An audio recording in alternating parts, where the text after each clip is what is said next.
What is up, guys? Welcome to the Meaning of Podcast. I am Ace. This is RB3. And this is the podcast where we talk about your favorite movies and the deeper meaning within those movies. RB3. Once again, we're doing a very different episode. We're going to be talking about the new Netflix show. And by new, I mean it's like 2.5 weeks old or something. Yeah. But either way, Ava DuVernay's When They See Us, I believe is the title. Mm-hmm. It came out about a couple weeks ago or a week ago, 2 weeks ago.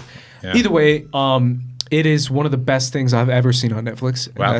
That's high praise right off the bat. But Netflix hater. I wanna. I'm not a hater, bro. I wanna go ahead and dive into this a little bit. It's a mini series. It's 4 episodes long. It's Ava DuVernay's passion project about the Central Park 5, which took place, I believe, in 1989. Mm-hmm. And this is kind of her retelling of the story. Because it's a very important story, I believe, and it's a story that a lot of people should be seeing, a lot of people should check out, and it really is a long feature film, in my opinion, just one long movie that takes place over 4 episodes that they divided up in association with Netflix because they wanted to do this into a miniseries. Mm-hmm. It's directed by Ava DuVernay. I believe she directs all 4 episodes. Mm-hmm. And it's shot by the great Bradford Young, who I have given high praise to quite a bit, considering on Twitter a couple weeks ago I called him. I said that you did say the whole thing about the Star Wars. I'm gonna say it again. He shot the best. That's the best shot Star Wars movie. It's Solo, Star Wars story. Hey, man, listen, I'm all for repping the black DPs, you know what I mean? I don't necessarily agree with that take, though. Okay, which one is that? I want to hear Rogue One. Rogue One's pretty good. Rogue One is definitely the best looking Star Wars movie, I think. But I think it's Solo. I think Solo does a different thing. I love the naturalistic lighting. Yeah, it's naturalistic. More naturalistic. I vibe with that stuff. I feel like they gave an RC DP a big budget movie. It was like, hey, make this. I mean, not in a bad way, but yeah. Bradford Young? Yeah. No way. You don't think he's a RC? He leans on more artistic side when it comes to cinematography? Oh yeah, but I feel like it's just really well done. Of course it's really well done, but it's not what a Star Wars movie would typically look like. That's why it's so freaking good. I don't know. I love it, and I feel like he shows off his talent even more in this. In this one, yeah, definitely he really highly stylized, it's super stylized. It looks amazing, and the cast. Obviously, I don't have names in front of me. Right. I got the cast of kids and adults who play the Central Park 5 because. We're going to get a little bit into spoilers, not too much, but there is a time jump in this show, and it's a very bold statement to do because I didn't expect to do a time jump, but they do a time jump as far as where they were as kids and where they are now as adults. And every single actor in this show delivers stunning performances. And obviously some people have more screen time than others, but the entire cast, the crew, the production designers, and Ava DuVernay herself, in my opinion, have created something that's as I said, one of the best things I've ever seen on Netflix, and that's saying a lot because there's a lot of great stuff on there. Yeah. And something that should really be looked at by everyone. Yeah. No, absolutely. I think they absolutely killed it in terms. I mean, Ava DuVernay, obviously, her last big Netflix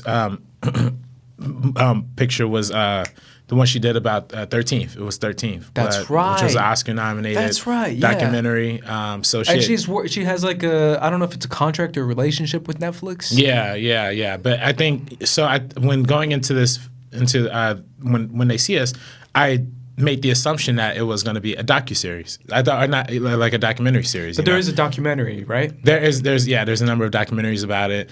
I don't think directed by Ava DuVernay in particular, but I think.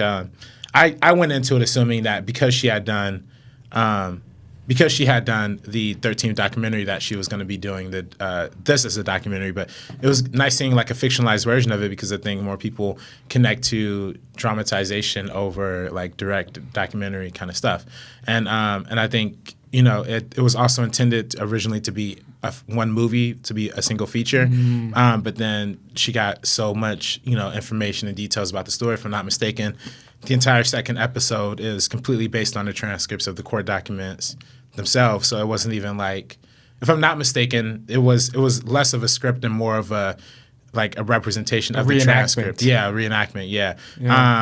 So it is. In presenting and obviously Ava DuVernay has done a lot of great historical films. You could look at. Our Meaning Up, you could look at our Meaning Up podcast episode 25. We talked about Ava DuVernay, but we talked about how Selma is both incredible, is probably one of the most historically accurate and incredibly accurate biopics without even having the official approval of like the family and the speeches. They didn't even have the real speeches that Martin Luther King said. She had to write original speeches for it, and it was still a very loyal adaptation to the life of Martin Luther King. So she does a great job representing history yet again, I think, in this film. And I think it was great seeing a comeback for Ava DuVernay. Not a comeback, but A Wrinkle in Time. It's divided a lot of people. You can say it's a comeback. It's not a comeback. It's not a comeback if you're never gone. I'm gonna say it's a comeback because I thought this was this was Selma level for me. You see what I'm saying? Like I was talking to Cody about it just outside, and I was telling him like this is something that when I first saw Selma, I was like, oh my God, what is this? This is like the best thing I've seen all year. This is Oscar wins all around. And that's kind of the idea I have of Ava DuVernay. That's why I guess my expectation for A Wrinkle in Time was a little bit more disappointing just because of Selma. Like Selma's just so amazing that I was like, oh, Wrinkle in Time, it'll be all right. It'll be pretty good. And I was like, yeah, it wasn't that great. Yeah, I didn't mind it. You changing your mind, no, bro. what are you talking about? I said from the very beginning I didn't mind it. We have this on video. All right, we're going to cut to the tape. We're going to cut to the tape. We're going to talk about Wrinkle in Time later. But I was just watching that earlier today, and I'm like, wow, this is a movie that, for a kids movie, surprisingly gets at a lot of nuanced ideas about children that I think only, a lot of people wouldn't get. This is what I was looking for the entire time. The big fantasy, some big ideas, some colorful visuals. I mean, this movie looked incredible. This movie was from the visual effects. Some of the visual effects were a little funny, but for the most part, they're all looking like really awesome. It was really imaginative, very colorful from a cinematography standpoint. And even the stuff that was like outside of the fantasy realms, I thought was handled pretty decently. Sure. So I thought it was pretty dope. I thought it was cool. It definitely had like a flavor. It had a message. It had a thing about positivity and discovering oneself and self-love that I think is really important. That kids should understand. That's the movie, bro. I mean, that's great film. This is your Disney Channel original movie. Great film though. I think not great.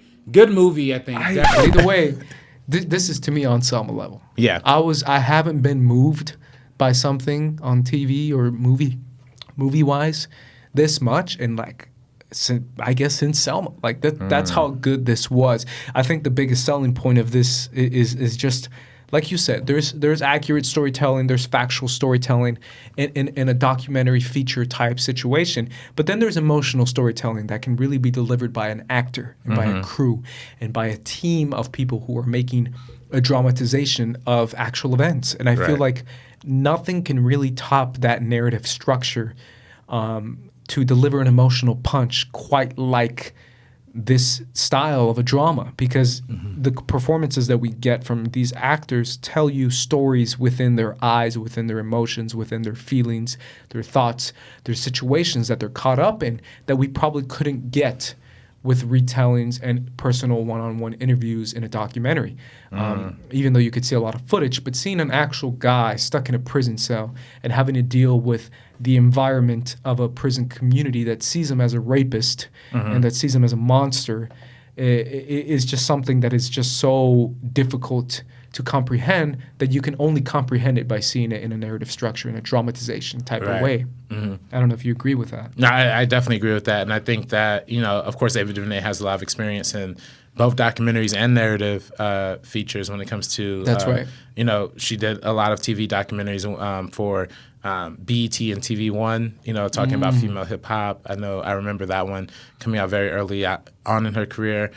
She did an ESPN documentary about Venus Williams. Oh yeah.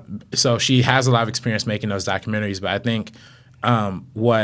think what propelled her to the level that she is right now is due to something like a Selma and due to how emotionally resonant a lot of her films tend to be. Even her early film, Middle of Nowhere, a story about a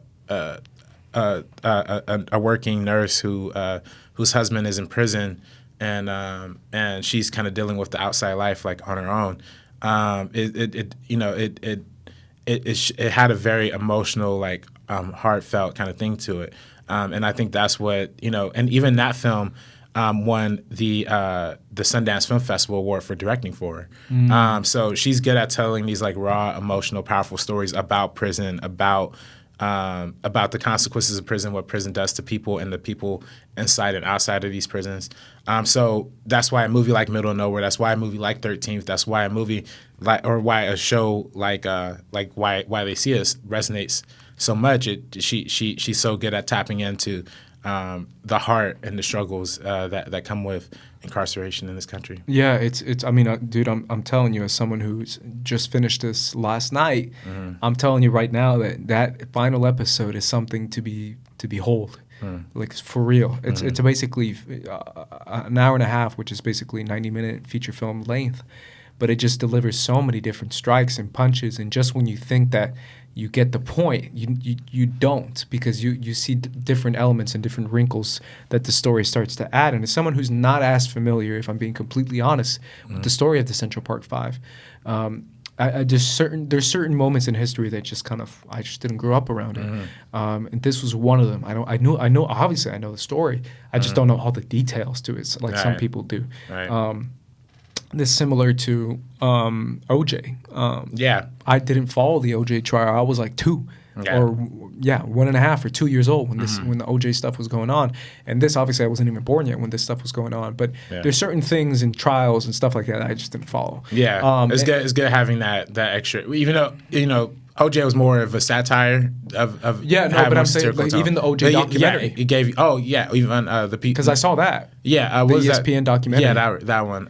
Made in America. Made in America. Yeah. Just opened my eyes to things that I was like, whoa, I didn't even know any of this. Well, see, whereas OJ had the super serious and very detailed documentary and the super comedic TV show. I wouldn't say super comedic though. I would say it's comedic. It's very comedic. At least at the very least comedic. But there's still a lot of drama in there. There's a lot of drama. Yeah. But it's Ryan Murphy, so Ryan Murphy obviously he's still winking a lot. Yeah, it's very self-referential. Sure. Yeah, so I think there's even a point in there where OJ's watching a Cuba Gooding Jr. movie, if I'm not mistaken. Maybe. I think that's a little. I was like, all right, this is. I think that's fun. I think it's funny. I laughed. I love that show. I gotta watch it. But I love that show too. But I'm just saying, like, they have the two kind of contrasts. But Central Park Five, this subject matter is kind of wrapped up kind of neatly into this kind of fusion of not necessarily documentary, but docudrama, right? Yeah. Like very, very precise. Historical and it shows the major flaws, the major holes in our criminal justice system, and in our police departments, in our, all these elements and all these structures and buildings and organizations created by government that are supposed to protect us and are supposed to keep us safe and are supposed to solve issues that are issues. And do the opposite, and dig more holes for innocent people, and jump to conclusions and do stuff that is not correct by any imagination of the law. And it's this idea that the police that is supposed to uphold the law is actually breaking the law more than any other place or any other organization or any other people that are breaking the law, because they feel like they're above it. And that's a lot of, and not all the time what happens, but is a lot of the time what happens. And the first episode, RB3, is really all about that. It's really all about this, the New York Police Department just jumping to conclusions and just throwing different ideas at the wall and literally putting themselves in a situation where they have to solve this mystery and trying to solve it as fast as they can. And just jump, look, they were there, they must have been the ones to do it. Those kids are evil. Let's do it. And it's like, what? You jump to this conclusion in 30 seconds. Like, oh my God, take your time. Right. But because of this brutalization of what happened to this woman, because it is evil and it is brutal and it is something that they should have caught, they felt like the need of like, we have to address this now and we have to just find a victim, and all these kids were guilty. And it's like, what do you jump to that? And it's this idea of the justice system is just bullshit. Yeah, it's bullshit. Well, I think even in the movie they say, or in the show they say, I think one of the lawyers even says it's not about justice, it's about politics. So it's like when we talk about the politics that goes behind a lot of these criminal cases, really the end goal is not to seek justice, is to fill up the prisons, is to get the lawyers paid, get the prosecutors paid, get the judges paid. Everybody who is in pocket with the who's in the criminal justice system and is prosecuting these innocent people, are oftentimes profiting off of that, or And doing it for their own gain. And it's also a PR move. A lot of this show talks a lot about the media coverage and how the media and how the police department used the media to basically make the case for them. They didn't have to say, like, all they had to say was, like, we found these 5 kids who gang raped this white girl. Done. Like, it's over. Like, there's no way you're going to win that case. Yeah. Because the people have declared it to be, it's over. Like, that's, okay, that's what happened, that's what happened. And there is no case. And then make it easier when Donald Trump brought up that they do that in episode 2. And I was curious if they were going to bring that up. I'm so glad they brought that up because that's episode 1. That was in episode 1. Episode 1, really? Yeah. Okay, that to me, it was like, are they going to bring up the Donald Trump thing? Because that to me is like such a, not only is it relevant, obviously, because he's the president, but it's one of those things where it's like, oh, people forget. People forget this stuff, man. Like, people need to be reminded that this is what he did. This is what he said. This is what he was pushing towards. This evil and this bigotry and this racism has been within him for years. It's been within him forever. This idea of him standing up against anti-patriotism, when in reality there's literally tapes on, you can find it anywhere, where he brags about having the tallest building after the 9/11, literally hours after it happens or the day after it happened. Donald, you have one of the landmark buildings down in the financial district, 40 Wall Street. Did you have any damage, or did you know what's happened down there? Well, it was an amazing phone call I made. 40 Wall Street actually was the second tallest building in downtown Manhattan, and it was actually, before the World Trade Center, was the tallest. And then when they built the World Trade Center, it became known as the second tallest, and now it's the tallest. And I just spoke to my people, and they said it's the most unbelievable sight. That's what Donald Trump is. Yeah. I mean, he's a monster, and he's been a monster. Yeah. And I love that the show brought it up because it's true. And he helped push that narrative onto the media and onto the New York public. Yeah. Because the New York wants to create a narrative too.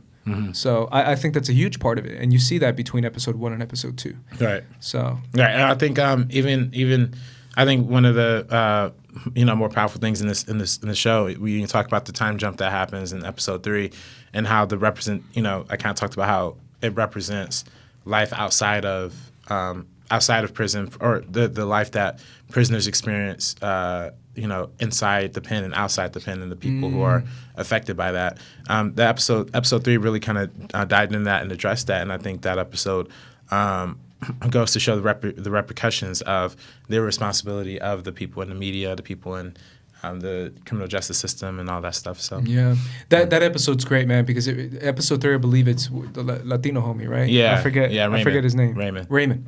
I was gonna look it up. Thank you. Yeah. But yeah, it shows Raymond's perspective and how he was completely innocent from the beginning, was caught up in this mess.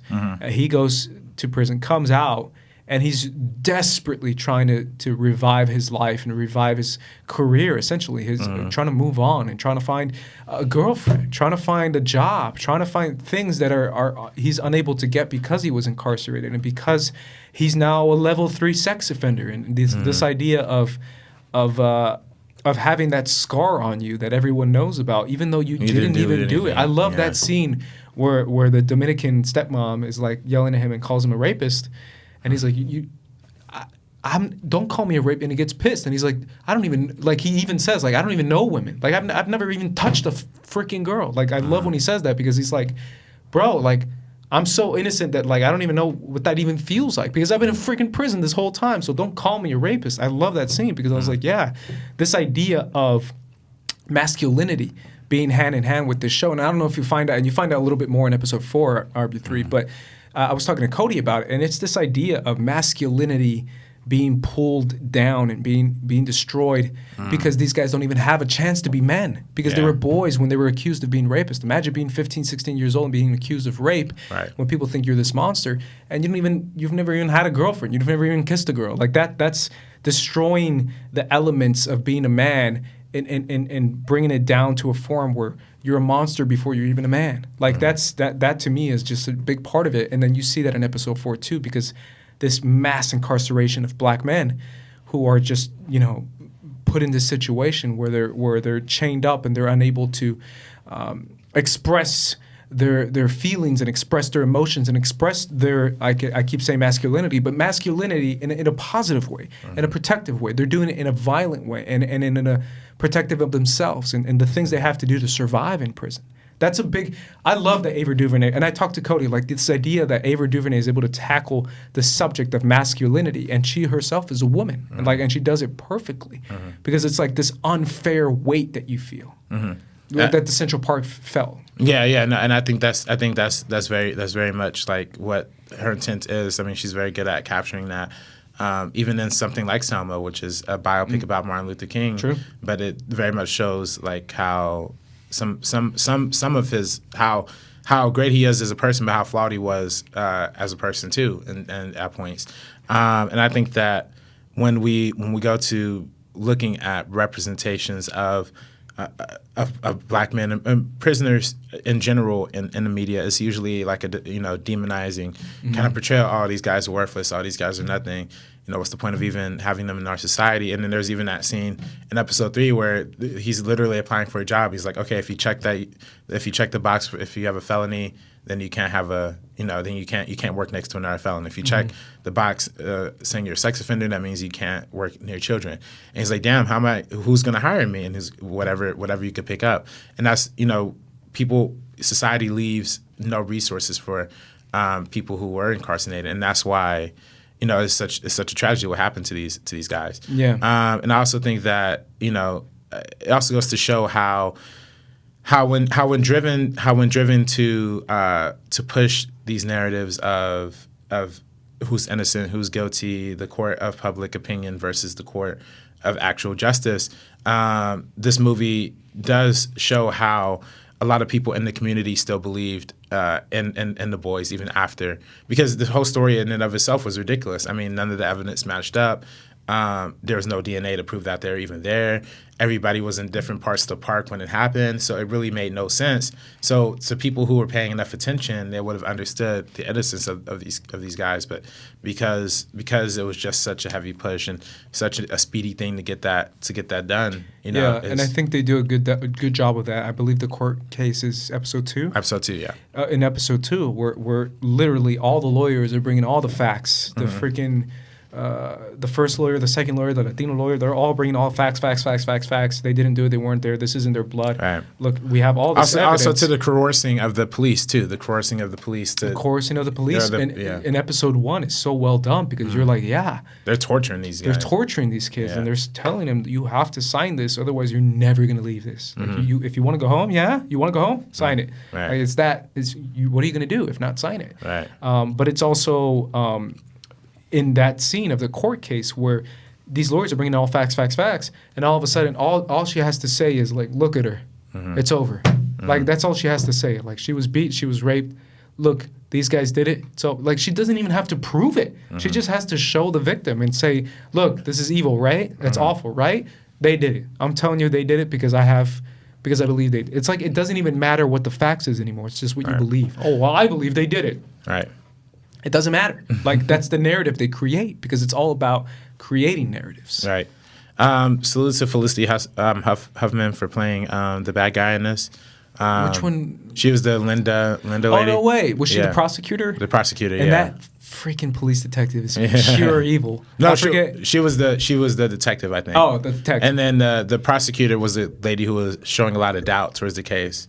From the beginning, that's right. Yeah, and that was Vera Farmiga. That's right. That's again. There's so many different cameos in this show. Yeah, but Felicity Huffman, of course, indicted in 2019 for the college admission scandal. That's right. So I like seeing her be the bad guy in a movie even before that. We can go down the list a little bit. John Leguizamo plays the father, the Puerto Rican father. Yeah. Is he Puerto Rican? I think he's Puerto Rican. In the show, he's Puerto Rican. Yeah. I mean, I don't know if in real life, I don't think he is. You know what show you have to watch? You got to check out this show called How to Make It in America. It's on HBO. It's John Leguizamo, right? Yeah. No, not John Leguizamo. Luis Guzman. Oh, Luis no Guzman. way. Yeah, Luis Guzman is in it, but it's not about him. It's about these two guys who are like in New York and they're trying to like make T-shirts or whatever. It only lasted 2 seasons. Only lasted 2 seasons, but it's like an Entourage, but for like poor people. Interesting. It's really dope. You should check that out. Oh, I'll check it out. Anything with Latinos in it. Niecy Nash is in this. You know her from TV shows, like you said. Freaking. I also know Felicity Huffman from a lot of that show, American Crime Story. Not American Crime Story, American Crime. Have you? I've never seen it. No, yeah, that's a good show too. That's a good show. Either way, it's a great cast. Homie from Dawson's Creek showed up as a lawyer, and I was like, "Yo, I know that guy. Where do I know him from?" And I looked him up, and it's Homie from Dawson's Creek. I never watched Dawson's Creek. And he came out in the first. He plays the lawyer. But either way, it's a great cast, and the kids are all. The standout to me is Jarrell Jerome, who plays Corey Wise. And the reason why is because you see him in the final episode. He's the only actor who doesn't change actors for his younger performance and his older performance, which is absolutely just that within itself is a documentary. Yeah. To be an actor that literally ages with the show. I don't know if you'll catch up to it because I know you're a little behind, but Yeah. that scene is just crazy. I see him grow up to the third episode. Yeah, but in the fourth one you'll see the differences between the ages that they show, and it's absolutely crazy how much he transforms. Like not just his face, but just his size, and just he literally becomes a man on screen. Wow. But yeah, man, each episode delivers so many different elements, and it's interesting, RB3, because it's about the justice system and the unfairness between ex-felons and people coming out of prison, that they're unable to succeed for whatever it may be, drug possession or trying to break into a car, or possession of a intention to sell, whatever it may be, that these petty non-violent crimes put them in a situation where they're unable to succeed out there, and they're doubling down on it, RB3, with making it innocent people. Imagine all that unfairness within our justice system, and it's done to kids who are literally innocent. That is even, like, it's so heartbreaking to that point, and they're children, they're kids. 15, 16, they want to hang out with their mom. They don't want to, you know what I'm saying? Like, that's the evil portrayed in this, is like, man, you're taking lives away. These kids' lives are done because you decided to play you decided to play God and declare who's right and who's wrong. Even when evidence is supported. Yeah. Yeah, no, I think that's, again, we did a whole episode on Ava DuVernay's filmography, but I think this is just another great time to highlight the 13th documentary. Yeah, that you should check out on Netflix. Yeah, you should check out on Netflix, because that's a documentary that addresses a lot of the corruption within the criminal justice system, and highlights how damaging the prison industrial complex actually is. I think that while Ava DuVernay is great at telling these stories, I think we also gotta give a bit of a salute to Netflix for being able to put these stories out. They're really the only streaming service that I know that's doing movies like When They See Us, like movies like 13th, who are signing Regina King into a giant Regina King's production company to a $100 million deal, if I'm not mistaken. So they definitely put Black stories and Black creators to the forefront. So salute to Netflix for that. Yeah, and here's my counter to you, RB3. Here we go. Because I gotta You say, hate Netflix. I love Netflix, and I think what they do is they give creators opportunities to do what they want to do, and to create stories and to tell stories that they want to create. My issue is how many people have seen this, man. When They See Us? Yeah. It's the number one thing you see when you turn on Netflix. Are you sure? Yes. That's the top thing that you see when you. Yeah, but for my algorithm. But that's what I'm saying. The algorithm is different for everybody. I just feel like they should be pushing this more. I feel like everyone. I feel like this has been in my face for the past marketing wise. Do you feel so? I think so. I mean, at least everybody who I know has been talking about. Okay. Even my friends from high school who don't even watch movies. Because my issue with Netflix is never their content. I love their content. My issue with Netflix is that they make phenomenal movies, phenomenal shows, and they don't promote at all. Like, they literally just do the bare minimum of promotion and of marketing. Whereas something like, as much crap as you can give something like a Disney doubles down. They're like, oh, if the production budget was $200 million, we're gonna make a $500 million marketing budget. Like, you know what I'm saying? Like, they're like, what we're gonna do is, whether this movie's good or bad, we're gonna promote the shit out of it. Whereas Netflix is like, we'll promote it, kind of. Well, they do promotion enough to. I think this movie is making a lot of waves critically and commercially. I don't know what your Twitter. I don't know what your Twitter feed looks like. I saw JT tweet about it. I've never seen JT tweet about nothing black. It wasn't Creed. So I was like, damn, he watched it. What are you trying to say about JT? No, I love JT, man, but he's white as a snowflake. So I gotta give salute to. He's Ecuadorian, right? I can't even say that. He's half Ecuadorian. No, I mean I don't even count it. Yeah, I don't know if he's listening. Ace said that. I don't know. JT is watching this. I won't get into it just because we had a little text about the Rambo trailer, which I'm gonna say right here. I'm not watching that movie. Why? Because he's killing Mexicans. For very clear reasons, I'm not watching that movie, and I think it's time for people to be like, nah, I'm good. Skip. He loved that. I'm not gonna pay money to see that trailer, right? Huh? He loved that Rambo trailer when it came and out. I think it's. I didn't even watch it. I didn't even really watch it, but he said it was terrible. Yeah. It's Is Stallone back for it, or? Yeah, Stallone's back. Wow. And it might be a fine movie, but I'm not gonna watch it. So, I'm done. Did you ever get around to watching Sicario 2? Oh yeah, I did. You did? Yeah. How'd you end up? Did you like it or? I mean, the movie starts with Middle Eastern people crossing the border. I mean, it's a Trump fantasy. Tell me that's not what it is. That's literally the narrative he used. And this came out like a year before he said that. I don't know. Remember that? Sure. Remember when he said he did say Islamic terrorists are crossing the border, and it happens in the damn movie. So those are my thoughts on Sicario. It takes place in McAllen. I grew up in McAllen. You grew up in McAllen. Literally. Yeah. Like that's crazy to me. But either way, When They See Us to me is just content that needs to be viewed by everyone. It's the kind of stuff that I'm going to tell my parents about. I'm going to sit down and watch with them, and I'm going to spread as much as I can.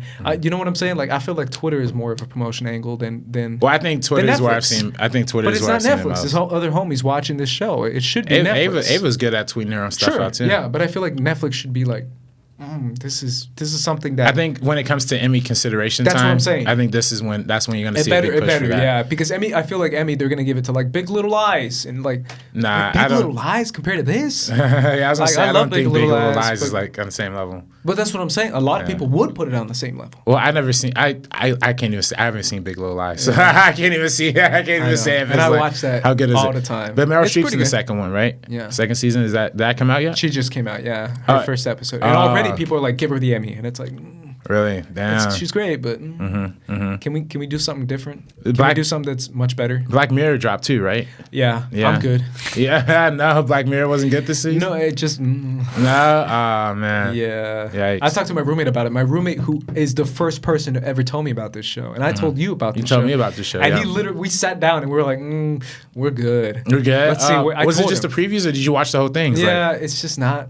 It's not good? Like, isn't Anthony Mackie? Anthony Mackie's in the first one. Yeah, Miley Cyrus, too? No, Anthony Mackie and what's his face? The homie who plays Black Manta? Yahya Musafzai? Yeah, I know who you're talking about. I can't pronounce his name, but... I think it's Yahya Musafzai or something like that. Either way, they're... it's all right. Sorry. It's all right. Yeah. I don't know. When They See Us is what I told him. Let's watch When They See Us instead, which is also on Netflix. Because I really do feel like this is... I called it perfect on Twitter, and I'll double down on it. I think it's perfect. I think it's one of those shows that it builds up and it builds up and it builds up. Finally to episode 4, that finale to me is just one of the best things I've ever seen on TV. Right. The way that they're able to handle all these emotions and all these different elements and give you a conclusion that just brings you to your knees emotionally. Because emotionally, I feel like it's just stunning. Any closing thoughts, RB3?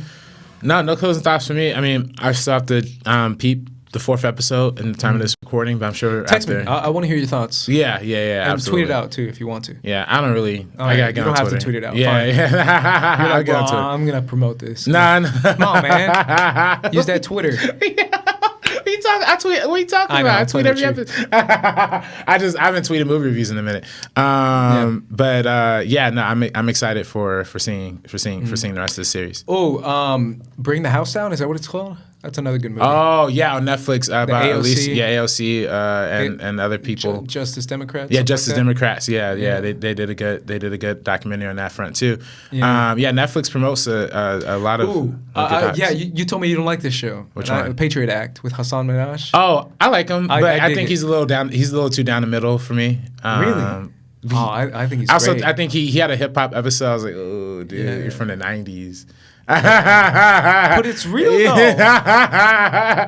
he was like, I don't understand what Little Uzi is saying. I'm like, all right, enough. Like, I don't want to watch. Can you understand what Little Uzi? I mean, I just hear facts, bro. I don't know. I like the Patriot Act. Check it out on Netflix. Sam Minaj. I think he's making good shit. No, he's good though. He's good. I think he's making good shit. I think it's up there as far as like, I don't know. I just in think terms it's of great. the commentary shows, yeah, That's what I'm saying. Like as far as Daily Show, the John Oliver, and Patriot Act. I don't watch there. John Oliver. Is John Oliver good? John I check in every now and he's then, but balling, dude. Yeah, He's balling. interesting. He balls, dude. Yeah. Either way, guys, go check us out on other formats for your podcast on Spotify. Go subscribe there on The Meaning Of. We are officially out. This is our first episode on The Meaning Of. Officially independent. Yeah, independent. Hey, that's what we do. Either way, guys, for The Meaning Of podcast, I am Ace. This is RB3. And we're peacing out. Peace out, guys.